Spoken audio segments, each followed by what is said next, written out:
Hey, what is going on? You know who it is. You know what it is. All right, you guys. So, according to reports, it looks like Charlo is going to be facing Caleb Plant on January 31st in Brooklyn on the undercard of Shakur Stevenson and Teofimo Lopez in a fight that has yet to be announced.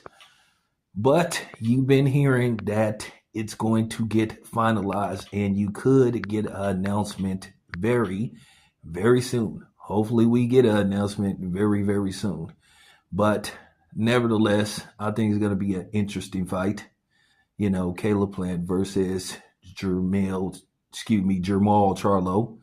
Um, I mean, Jamal should be motivated based off the fact that everybody saw Caleb Plant slap the taste out his mouth and he basically didn't do shit. But like I said, them niggas don't have no problem sitting up there threatening and arguing and trying to talk crazy to black media or black people. But, you know, the one time when he had a chance to show he was about it, that he was about that life, he just sat up there and poked his lip out like a nigga that got his ice cream he took from him by his mama or daddy. So, you know, it is what it is. Who am I picking to win this fight? Well, I don't care, to be honest with you. But, you know, Caleb Plant is cool. Caleb Plant is always giving me interviews. You know, Caleb Plant gave me my very first interview when I started covering boxing. So I'm talking about Caleb Plant was my very first interview. So, you know, with that being said, you know, shout out to Caleb Plant.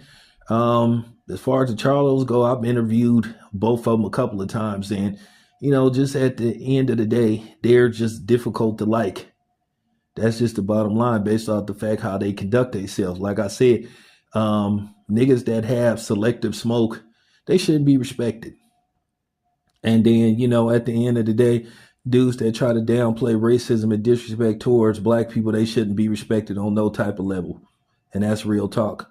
But they love to dismiss racism when it happens to other people. Then when it happens to them, they talk about they black and all this kind of stuff. And then, you know, you see his brother Jamel go out and lay a complete egg versus Canelo and talking about he did it for the culture. He do it for the culture. Well, what culture was you talking about? I mean, shit, I'm not part of your culture, especially not that culture. Sorry, bro. But anyway, we'll see what happens. This your boy Tam. I'm out.